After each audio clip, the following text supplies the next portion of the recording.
Royal, are you ready? City Manager O'Toole, ready? Okay, very good. I'd like to call the Saline City Council work meeting to order at 6 p.m. on November the 1st, 2021. Members present this evening are myself, Mayor Marl, Council members CO, Dillon, Delorco, Kamara Sulak, Kraus, and Mayor Pro Tem Gearbaugh. From city staff, we have City Manager O'Toole, Clerk Royal, I don't believe City Engineer Fordyce is with us this evening, and Assistant City Manager Green. There are others present in the audience. If you'd please sign in the back to my left, that would be appreciated. At this time, the chair would entertain a motion to approve the agenda as submitted unless there are amendments. Move to submitted. Moved by CO to approve as submitted. Is there a second? Second. Seconded by Councilmember Dillon. All those in favor of approving the agenda as submitted signify by saying aye. Aye. Opposed, say nay. Ayes have it. The motion carries unanimously. There are no absences, so we'll proceed to public comments. Under the Open Meetings Act, any citizen may come forward at this time, make comment or question on an item that appears on this agenda. Comments will be limited to 3 minutes per person. Anyone who would like to speak is requested but not required to state his or her name and address for the record. Are there any members of the audience this evening who would like to speak? The record will reflect there are none. Clerk Royal, did we receive any communication in advance of tonight's meeting in which the individual wanted their comments read during tonight's work meeting? We did not. Very good.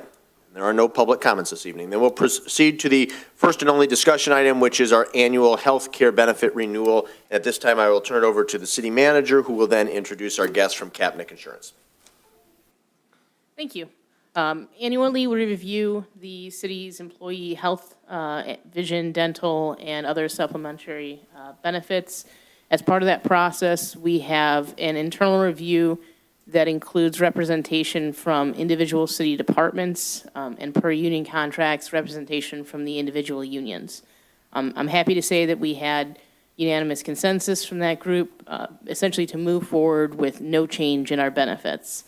Now, there's a slight change in cost, very nominal percentage increase on both the city side and a slightly larger but still relatively nominal enough so the committee felt increase on the employee side to maintain those benefits.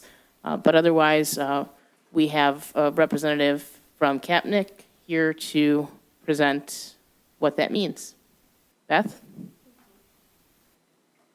Good to see you again, Beth. Good to see you. Thank you for having me. Yep. You may keep your mask on or remove it, whatever you prefer. Just pull that microphone close to you, and you may begin your presentation when ready. Perfect. So it's a pretty uneventful year from an employee benefits perspective for your group. However, my job has been rather challenging this year with the trend increases involved in the Blue Cross renewals. They accounted for about an additional 5% trend in their renewal increases across the board. So my initial thought was you might receive a double-digit renewal increase this year, but your claims offset the trend, and therefore you overall with the Blues had just a 2.5% renewal increase on the medical side. There are a number of factors that go into that. The medical trend that I mentioned, which is running in the 10 to 12% range this year, your specific claims, and then this credibility factor from the Blues, and that also helped your group as well. So it was a good year, and at the last minute, they changed that 12-month experience period back by 1 month, and that benefited the city as well. So every year, they look at your claims experience on a rolling 12-month period.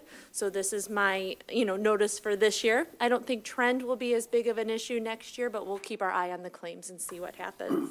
I think you can see the memo. You can see the Blue Cross, Blue Shield, and BCN renewal increases for active employees and retirees was just over $21,000.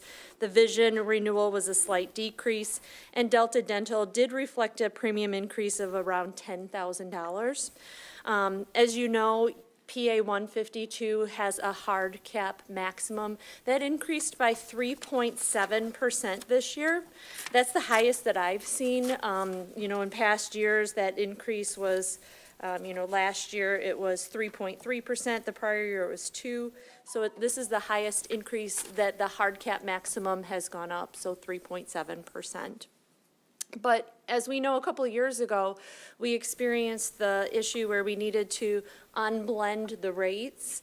And that's where we're seeing such a low increase to the city this year, because in unblending the rates this year, the difference between the pre-65 population and the and the active employees, that gap kind of narrowed this year. So your active employees, their risk went up a little. You have more families on your plan than you did last year, 24 families versus, 20 the previous year.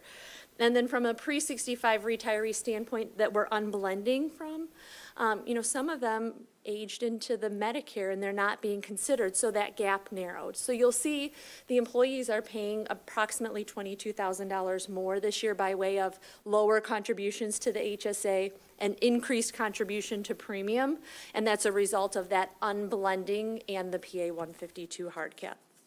In the memo, you can see at the top, the PA 152 hard cap increase. We calculated that out year over year. And then in the middle, you can really see the meat of what we're talking about. The total premium increase for the medical, dental, vision, life, and disability insurance was just over $31,000. When we unblend the rates and we use the hard cap maximum, the city responsibility is a decrease of just over $5,000. The retiree medical increase, the city takes that on, which is the $4,491. We talked about that $10,000 increase for the dental insurance, a slight decrease on the vision. So overall, when we consider that, the city's impact for the 2022 plan year would be just over $9,000, $9,067. So at this point, we recommend moving forward with no change to the medical benefits. And as Colleen had mentioned, all the committees were in agreement with that. Very good. Thank you for your presentation and the report that was provided in the council packet.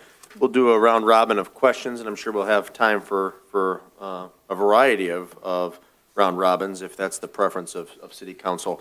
I generally start to my right, but this evening let me start to my left. I'll begin with Councilmember Del Orco and then move my way left to right, ending with Councilmember Kraus. Mr. Del Orco, you have 5 minutes. Thank you.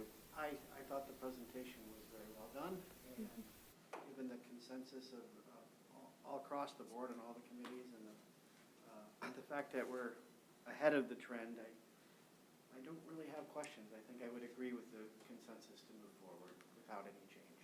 Okay. Very good. Thank you. That was clear. Mayor Pro Tem Gearbaugh. No questions. Okay. Councilmember Dillon. Thank you. Just thank you very much for your thoughtful presentation. I know that there's not a lot we can do because we really are sort of in with Blue Cross because we have so many groups, correct? Correct, because of the number of divisions and the pre-65 retiree and post-65 retiree population. My only question was the jump in dental. What was that based on? So we moved to the Delta Dental program 2 years ago, and it was a savings. They capped it at 9.9%. You were in a 2-year rate lock. They said that your claims experience warranted a higher dental renewal increase, but they capped it at 9.9% based on your group's experience. You don't often see a nearly 10% dental increase, but it was due to claims. So that was a great question. That was a surprising increase, but it was based on the utilization of your population. So next year, would it be advantageous to look elsewhere for insurance? Do you see this trending now that we've got more families on board and such? Do you think it's worth looking at other programs and other offerings? I'm happy to look at alternative carriers. Okay. That there's such a value with Delta Dental, though. It carries that same value of the Blue Cross Right. in their pockets.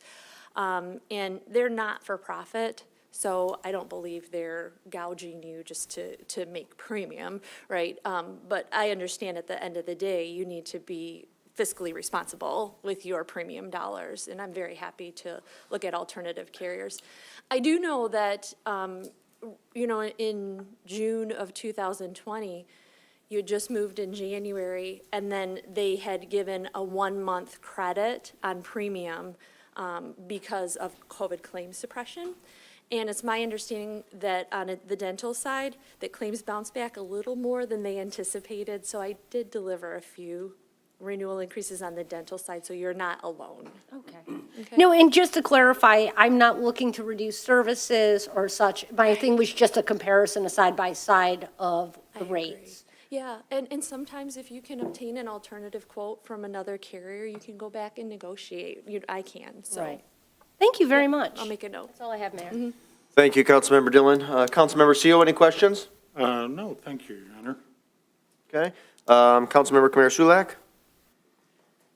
Yeah, I don't have any questions either. It was a well-done presentation, and everything seems straightforward, and you've done everything that you can to explain it, and thank you for your work on this and for the presentation. I was going to ask about the dental, but that makes sense. My teeth are very expensive. Thank you. Thank you. Councilmember Kraus, any questions? Just one, what is the credibility thing you spoke of? I'm not familiar with how that blends into the rates. Yep. So groups over 50 enrolled contracts with the Blues have a factor in their renewal for experience. And so the renewal is based on your specific claims utilization. So they look at a 12-month period of claims utilization. In the case of this renewal, it was March of 2020 through February of 2021. They use that 12 months to project what will happen in the new year. So they take those claims, they trend them forward from the midpoint of that experience period to the midpoint of the renewal period. And there are other factors, but because you have between 50 lives and 100 enrolled lives, not 1,000 lives, your claims don't have as much weight, right? If you were a 1,000-life group, your claims would be credible, meaning they would warrant the renewal increase. But groups that are closer to that 50 enrolled mark, that's when you get a credibility factor. So when your claims are trending up, and you're higher than their pool or book of business, they take dollars off of that renewal increase. And in cases where you're running worse than or better than the pool, they add dollars to it. So the credibility factor, we can look at your claims experience in the summer and kind of try to guess, but we don't know what the credibility factor will be from the Blue Cross actuarials. That's proprietary information. Okay, that's something different I hadn't heard of. I don't have any other questions. Thank you for this. The goal is to, if in a bad year, they're going to take dollars off. In a good year, they're going to add dollars so that you don't have huge swings because of your group size, if that helps. Does it level out for loyalty? I know like in other insurances, they all go up and down, but the net result over a few years, longevity for staying, does that factor in at all with any of these or not? Not that I'm aware of. They truly look at a 12-month claims period. Okay, all right, thank you. Thank you. Thank you, Councilmember Kraus. Beth, thank you very much. Appreciate your work on this and appreciate the presentation.